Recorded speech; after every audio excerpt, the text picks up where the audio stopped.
the island where thousands go to get married every year. 3,000 couples fly from the Middle East to Cyprus to get married. It's the easiest place to go if they want a civil ceremony rather than a religious one. A cheesy love song blares out from tinny speakers as a young couple nervously walk hand in hand past rows of empty seats in the Larnaca civil wedding hall.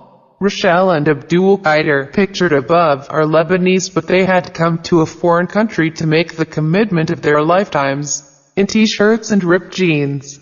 The pair aren't dressed as your typical bride and groom, and they exchanged vows in English rather than their native language, Arabic. I'm the only witness present to wish them Mabruk, congratulations, as they're declared man and wife by the registrar, and shyly kiss each other.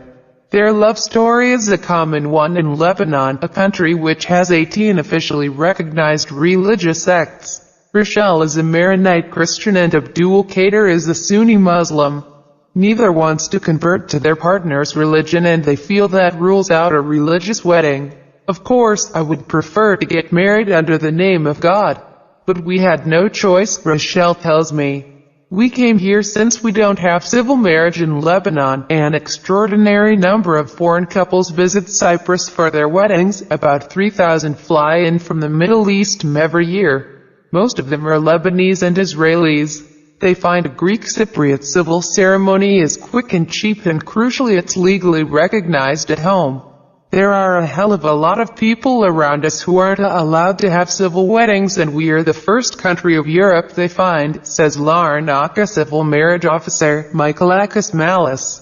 Ceremonies take 10 to 15 minutes, but we do give them a good show, he adds. Michaelakis enjoys his job. You see a lot of emotion, he says. And love knows no barriers. In parts of the Middle East, there have been attempts to legalize civil marriage, but religious leaders have used their political influence to block them. Some countries simply impose Islamic or Sharia law, but others have setups rooted in Ottoman times. These allow different religious communities to operate their own courts and parallel systems of family law. So imams, priests and rabbis control marriage, divorce, child custody and inheritance. They argue that God sees all and religion cannot be separated from these aspects of a person's life. Along the Cypriot coast in Paphos, foamy waves leap around Aphrodite's rock.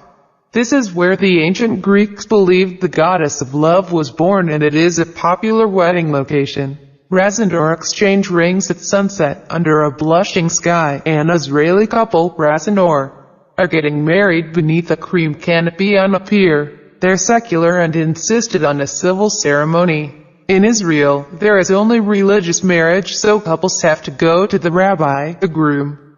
Raz explains, the bride needs special training for being a wife and a ritual bath.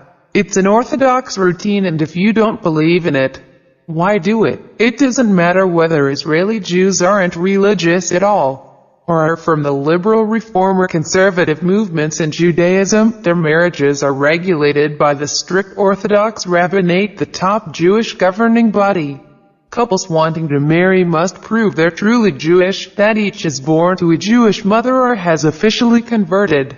And that causes problems for some 350,000 immigrants to Israel from the former Soviet Union who don't meet these exacting standards. Many of them too head to Cyprus to marry.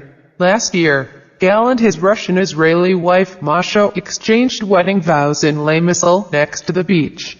It felt strange at the beginning as we're used to a Jewish ceremony, Gal says. But this was professional, not like marrying in Vegas with an Elvis Presley look-alike. The couple hope for legal changes in Israel. Otherwise, they say, their baby, due any day now, might also have to marry abroad when he or she grows up. But for now, Cyprus is cashing in, marketing itself as the island of love. The foreign wedding industry is worth $135 million, £100 million a year to the Greek Cypriot economy. At the Larnaca wedding hall, I take a few photos for the mixed-faith Lebanese newlyweds. Rachelle and Abdul Kader. They are planning a big party back in Beirut. Abdul Kader says he and his wife have made compromises. Now it's time for the Lebanese authorities to do the same and finally allow civil marriages.